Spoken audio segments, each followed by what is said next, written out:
Highlights ఏమనిపిస్తాయి? Highlights అంటే hero characterisation ఉంది అంతే. అంత బాగానే ఉంది, యావరేజ్ ఉంది. సెకండ్ హాఫ్ ఎలా అనిపించింది? సెకండ్ హాఫ్ కూడా ఓకే. సినిమాలో స్టోరీ లేదు,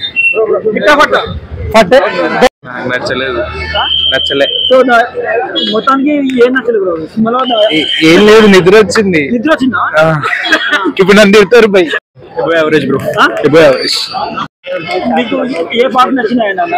so Appanna character, Appanna character బాగుంది, ఫ్లాష్ బ్యాక్ బాగుంది, ఓవరాల్ సినిమా హిట్ అంటారా? హిట్ అవుతుంది. సో అంటే ఆస్కార్ లెవెల్, నేషనల్ అవార్డు లెవెల్లో వెళ్తుంది అంటారా ఈ మూవీ? అంటే బాగుందండి, బాగుంది. చూసాం కాబట్టి ఇది కొంచెం ఓకే అనిపిస్తుంది అంత. ఆచార్య చూసాం కదా, మరి రామ్ చరణ్ దానికి మించి ఉందా లేకపోతే దానికి మించి యాక్టింగ్. ఓకే, ఏం చెప్తారు మూవీ గురించి? చూడండి ఒకసారి, థియేటర్ లో చూడండి. ఓకే, బాగుంది. గ్లామరస్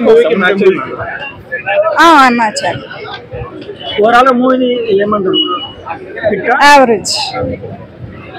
దిల్రాజుకి బొక్క మొత్తం 300 కోట్లు, 500 పెట్టి 300 కోట్లు బొక్క అవుతాయి.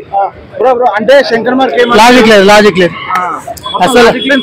లాజిక్ లేని సీన్ లో ఒక సాంగ్ కూడా కట్ చేసిండు. అందులో ఒకటే ఒక పాట బాగుంది, నాన్న హైరాన్. ఆ పాట కూడా ఎదురైంది సినిమా.